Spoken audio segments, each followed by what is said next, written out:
On this episode of the Ask Mike Reinold Show, we talk about return to play criteria and functional performance testing for the upper body and overhead athletes. The Ask Mike Reinold Show.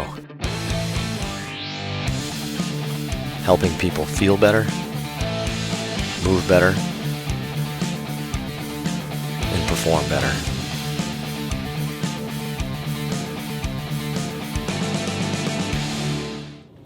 Welcome back, everybody, to the latest episode of the Ask Mike Reinold Show. We're up at Champion PT and Performance up in Boston, Massachusetts.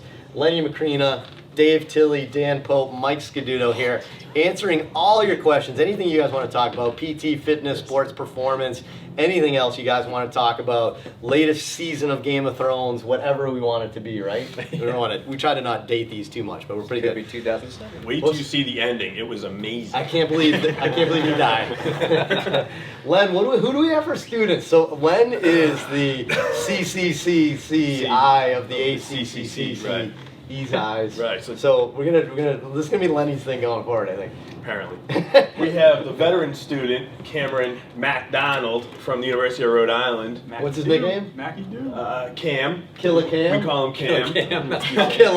Killa Cam. And we also have a short-term student here for about 4 weeks doing her last clinical. Right? Is it last clinical officially? Very last clinical. So your last clinical is only 4 weeks? Yep. Interesting Elective. model. It's an elective. That's why I knew it was something. So we have Shelly Anderson. Shellberg is what I call her. I don't know why. Shellberg. From Augusta University, where the Masters may be playing soon or has been played. I would put my money on Tiger Woods if I were you. Do what? I was definitively going to come on after. Yeah. There's no way There's no time warp. This will never Go back. We could have filmed this in December. So I'm super hesitant to tell you the story because then I feel like this is going to happen a lot. But Shelly literally just showed up, right? Yep. Not really a student yet. I mean, I do. I do. Walked in, She just walked in one day To her, and was like, to her defense, she emailed me 3 years ago. "Hey, I'm here for 4 weeks. Is that cool?" And we were like, "Sure." So now, and try not to set up tents outside Not to Champion set a precedent, right? over the weekend. But good story on Shelly. And now she's here and she's doing an amazing job. Amazing. Awesome. Amazing. So, based on that, why don't we let Shelly go first with today's question? I know Killa was all excited. Alright. We have Shellberg, what do we got? Tim from New Jersey. Hi, Mike. I was wondering if you could share some of the functional performance tests that you find most useful when going about return to play for the overhead athlete. I feel like as a profession, we are so familiar with the more common lower extremity functional performance tests, like the single or triple hop test for the ACL, but are less comfortable when it comes to overhead athlete returning to play. Awesome. Great job, Shelly. Good job. Shelly had a great first question. Man, we are getting this question a lot. We're getting this question on the podcast a lot. We're getting this question in person a lot. I think every time I go speak somewhere, I know Lenny's been there, like we get questions about this all the time. Everybody is big on return to play criteria right now. I think it's just like of every injury, right? And I think we're starting to realize that there isn't a lot of good options for the upper extremity, especially with overhead athletes. So maybe to lead this question, Leonard, why don't we start off with this question? We have a bunch of return to play tests for the lower extremities, specifically ACL, really good. Where are we at with that literature and science? And do those even do a good job before we get to upper body? Because upper body is really not even that good. So I know everybody's learning lower body and everybody says to do lower body, but what do you think, Len? Right, yeah. This could either go good or really bad. There's a lot out there, especially for ACL. Obviously, that's the big topic. We're trying to fit together all the different tests and see what's valid and gives us a good snapshot. Because that's all it is, a snapshot of that day of those tests for returning for an ACL. And we're not doing well. As we know, the injury rates are still pretty high. So, whether it's a hop test or a handheld dynamometer test or an isokinetic test, I think we're still struggling lower body. So with that, I think upper body stuff, like, and George Davies is the guy for this. So if you can somehow get in touch with George on Twitter, he gets in and out really quickly on Twitter. So good luck trying to get to him. But he's got some stuff, and he is a big proponent of upper body tests. I just don't know if they're carrying over for the baseball player or the overhead athlete, as the question stated. So I struggle. My functional return to tests are getting them to go through a throwing program and see how they respond to that. So I don't really use a push-up test or any kind of seated weighted ball test to see how far they can throw it or the velocity of that throw. I think those are some of the tests that are out there. So I think it's still a struggle to see what the best tests that are out there for the overhead athlete. Never mind lower body. And again, Mike Raymond and Duke, he's always putting stuff out as well on social media on lower body tests, ACL tests, functional tests. I still struggle with hop tests and isokinetic tests. We don't have an isokinetic like a Biodex here. It's a small snapshot into how the athlete does on that day, and we're missing a ton of stuff. So I don't know if you guys want to add more. I don't know if I answered the question well, but Yeah, it was good. I Yeah. think with upper body, especially for baseball players, there's like a lack of specificity in some of the functional tests. So Right. it's like, are we really looking at what we want to look at? But I guess that's my big point there.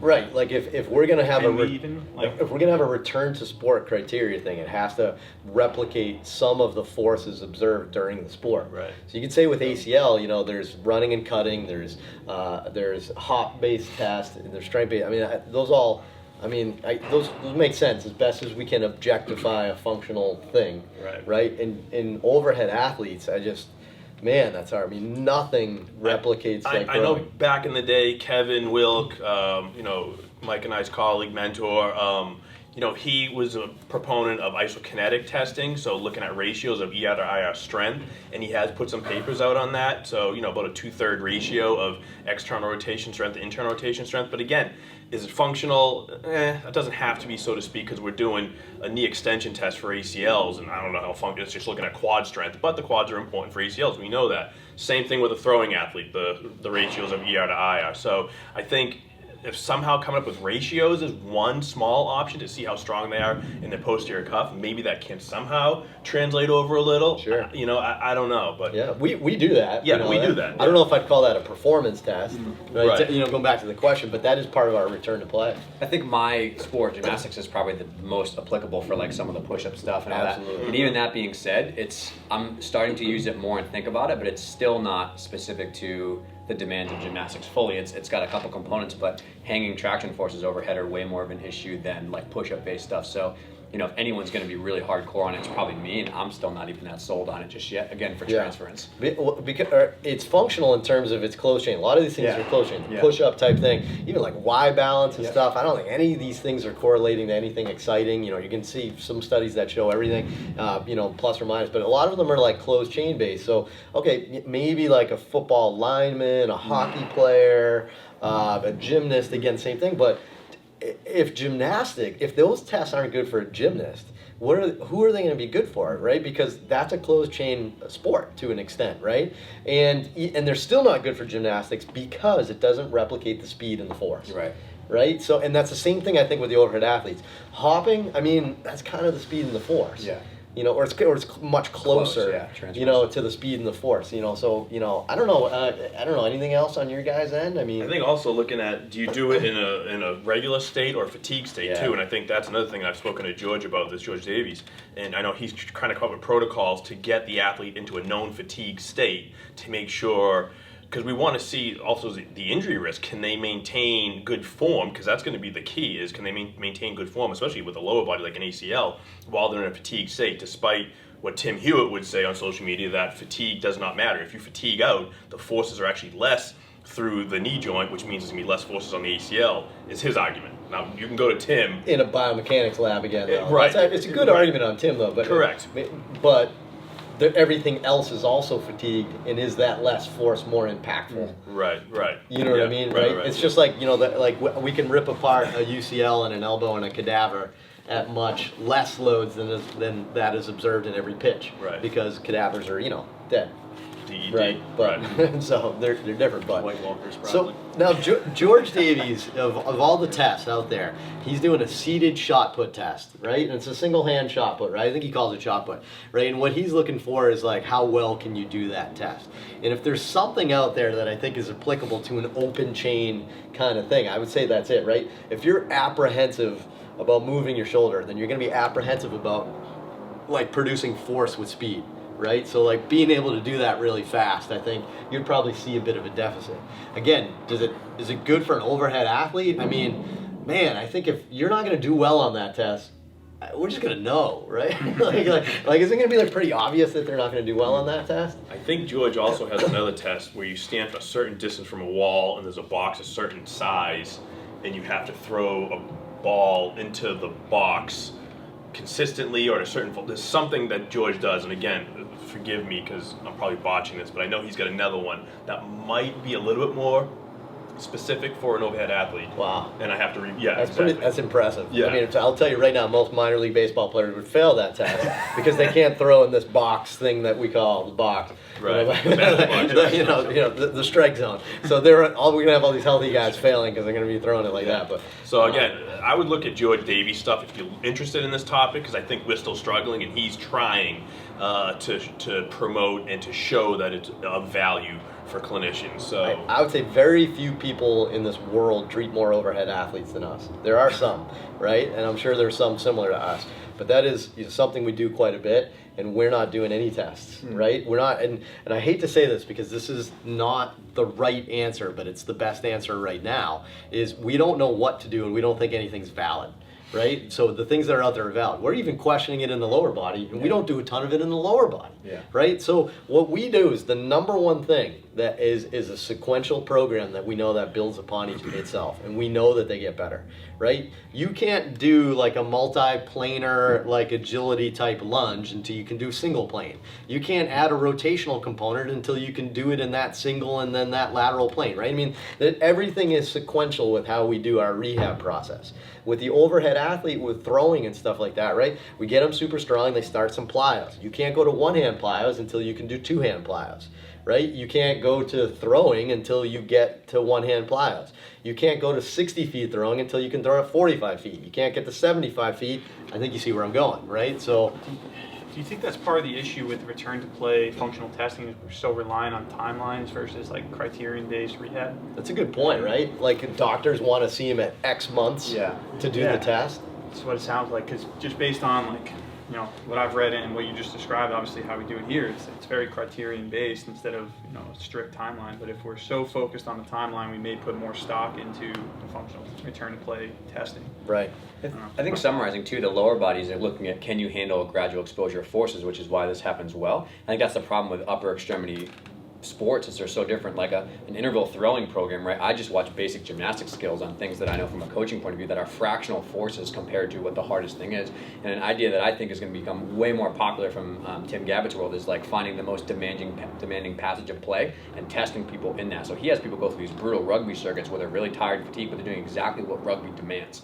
So Right. that's just like you guys watch it when we laid out like 120 or really like doing flat ground stuff. That's like really high forces, but you can watch those slivers of forces build up over time. And in the lower body, it's a lot of jumping, a lot of running based on the forces, and all the tests kind of have that slow exposure. Right. Gymnastics versus baseball versus something else is completely different. So it's Right. hard to see those forces. I like it. It's built in. I mean, if you think about it there, I mean, you made me think while you're saying that. Like, we know that the forces on the arm in an overhead athlete, so baseball player, we know that when you start long tossing it, you're about 120, give or take feet, it starts to be quite similar to the stress observed when pitching off a mound. So you could argue the best functional test you can do is you can throw 20 times at 120 feet. And not like, in yeah, who says a functional test has to be like so sterile? Yeah. Right? That it has to be like, you know, proper positioning or like so sterile. The functional test to get to the mound is you can throw 20 throws at 120 feet. That's exactly Is what it that happens. simple? in Gymnastics too. I'm like, the criteria to get to the floor for your upper extremity is tolerating the trampoline well, which is fractional forces, Right. and then tolerating that plus the harder surfaces, which is a little bit Right. more forces. So what do you guys do? So you start with like So you we go to know- like the launch park and just have them like play dodgeball. Yes. And then once Yes. they can tolerate Yes, that, we they play can- popcorn bounces on the they trampoline. can go to the and after that- backyard trampoline. Yep, we and then once they do well with that, we'll take the fences down. Yeah, so and then we they put them in those fall. Velcro suits and jump against the wall. All right, so I think to summarize, we're getting this question a lot. Everybody's getting this question a lot. I think the PT world right now, especially on Instagram and stuff, everybody wants to kind of talk about these return to play criteria, right? And I hate to say it's as simple. I almost feel like this is a letter to the editor that we need to write or something like that. That like, look, Lenny said this more than once. It's a snapshot of a certain day. right? And then Dan said it like, or Mike said it like, it's yeah, Dan didn't say it. It was Mike. At 6 months, right? Well, what if you sat on a couch for 6 months and then you just have to do a hop test at 6 months? That doesn't make any sense. Like, so our criteria is fluid and every day. You have to succeed. You have to win today to go to tomorrow. Wow. Wow. Wow. That just happened. Mic drop. Mic drop. Mic drop. All right, so on that note, we don't know the answer, but we're still working to it. And if anything comes out in the research, we're going to do it. But I hopefully that helps explain it a little bit. And I think that like sometimes what we're doing is a functional test. I think you have to kind of keep it that way and see how they succeed. I So think I wrote a blog post on this for your website if people want to go to your website. for the knee, right? I think for the knee. So, think so, give yeah. some of my thoughts, but Yeah. something to Yeah, chew on. look for it. Awesome. So awesome. Thank you again. Great question. Another great episode. We appreciate it. Head to MikeReinold.com. Click on that link to go to the podcast, and there's a form to fill out to ask us some more great questions. We got a ton of questions the last month, by the way. I don't know what happened, but we got a ton of awesome questions. So we do our best to try to get to them all. So please head there. Head to iTunes, Spotify, rate and review, and we'll see you on the next episode. Thanks so much.